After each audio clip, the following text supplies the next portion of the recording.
ഒഴിഞ്ഞു കിടക്കുന്ന പറമ്പുകളിൽ കാടും പടലും കയറുന്നതും പാമ്പുകളുടെ താവളമാകുന്നതും പതിവാണ്.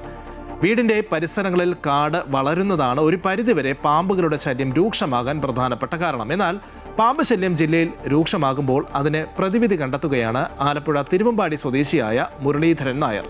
അതെങ്ങനെയെന്ന് ഈ റിപ്പോർട്ട് കാണുമ്പോൾ മനസ്സിലാകും. മുറ്റത്ത് പുല്ല് തഴച്ച് വളരില്ല, വൃത്തിയാക്കാനാണെങ്കിൽ അതും വളരെ എളുപ്പം. വീട്ട്മാറ്റാണിപ്പോൾ പാമ്പുകൾ നയിക്കുന്ന ദുരന്തകഥയിൽ നായകവേഷമണിയുന്നത്. വീടിൻ്റെ മുറ്റങ്ങൾ പ്ലാസ്റ്റിക് മൂടി ഉപയോഗിച്ച് മൂടുന്നു എന്നതാണ് ഇതിൻ്റെ പ്രത്യേകത. ഒരു തവണ ഷീറ്റ് വിരിച്ചാൽ ദീർഘകാലത്തേക്ക് പുല്ല് വളർച്ച നിയന്ത്രിക്കാനാകുമെന്ന കണ്ടെത്തലിലാണ് ഈ പരീക്ഷണം. സാധാരണയായി 6 മാസത്തിലധികം കേടുപാടില്ലാതെ നിലനിൽക്കും. കട്ടിയുള്ള ഷീറ്റ് ഉപയോഗിച്ചാൽ 1 മുതൽ 3 വരെ വർഷം ഫലപ്രദമാണെന്ന് ഉപയോഗിക്കുന്നവർ പറയുന്നു. പുല്ല് കളിക്കില്ല, ഇടജന്തുക്കൾ കുറയും.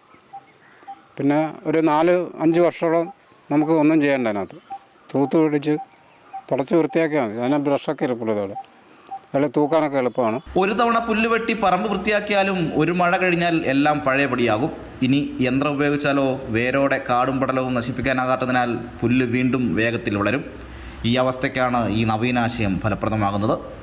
പ്ലാസ്റ്റിക് ഉപയോഗിച്ച് പറമ്പ് മൂടുന്നതിന് തുടക്കച്ചെലവ് കൂടുതലായിരിക്കും. ഒരു ദിവസം പറമ്പ് വൃത്തിയാക്കാനും ഒരു ദിവസം മൂടാനും എടുക്കും. എന്നാൽ തുടർച്ചയായ പരിപാലനത്തിലൂടെ ചിലവ് കുറയ്ക്കാം. പോളിപ്രൊപ്പിലീൻ ഫാബ്രിക് ഉപയോഗിച്ചാണ് വീട്മാറ്റിൻ്റെ നിർമ്മാണം. വായുവും വെള്ളവും കടന്നു പോകുമെങ്കിലും സൂര്യപ്രകാശം തടയുന്നതാണ് പുല്ലുവളർച്ച നിയന്ത്രിക്കപ്പെടുന്നതിന് കാരണം. അങ്ങനെ പാമ്പുകളുടെ ശല്യം രൂക്ഷമാകുന്ന ഇക്കാലത്ത് ജനങ്ങൾക്ക് ആശ്വാസമായി മാറുകയാണ് ഈ നവീനാശയം. അമൃത ന്യൂസ്, ആലപ്പുഴ.